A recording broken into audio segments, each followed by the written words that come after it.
शेर के जैसे चलनी बाबा हमारी योगी, शेर के जैसे चलनी हमार बाबा योगी। और वहां के देख के साइड हो जला विरोधी, साइड हो जला विरोधी।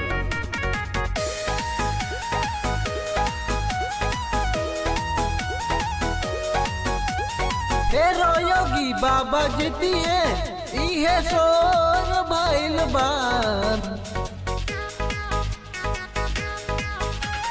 हेरो योगी बाबा जितिए इहे शोर भइल बा। भागवा के आगे, भागवा के आगे पार्टी सब कमजोर भइल बा। भागवा के आगे पार्टी सब कमजोर भइल बा।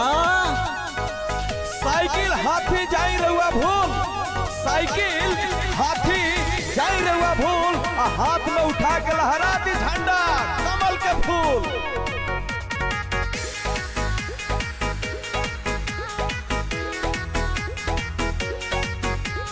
इनका आगे राहुल ना टिकले, काटी की है यकले हो। एसपीडीएम साभे डेराला देखी के योगी के भेष हो। इनका आगे राहुल ना टिकले, काटी की है यकले हो। एसपीडीएम साभे डेराला देखी के योगी के भेष हो।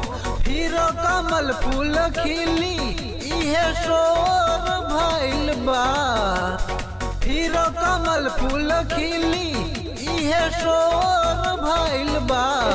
भागवा के आगे, भागवा के आगे पार्टी सब कमजोर भइल बा।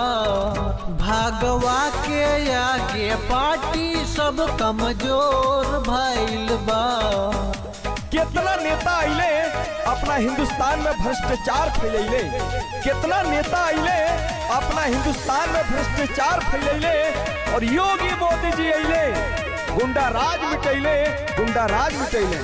जय श्री राम। लफुआ लहेड़ सब जेल चल गईले, खत्म भइल अपराध हो। जहिया से सीएम बन गईले योगी, हो गईल यूपी आजाद हो। लफुआ लहेड़ सब जेल चल गईले, खत्म भइल अपराध हो। जहिया से सीएम बन गईले योगी, हो गईल यूपी आजाद हो। सब कहे योगी योगी धमल चरोर भइल बा। सब कहे योगी योगी धमल चरोर भइल बा। भागवा के आगे, भागवा के आगे पार्टी सब कमजोर भइल बा। भागवा के आगे पार्टी सब कमजोर भइल बा।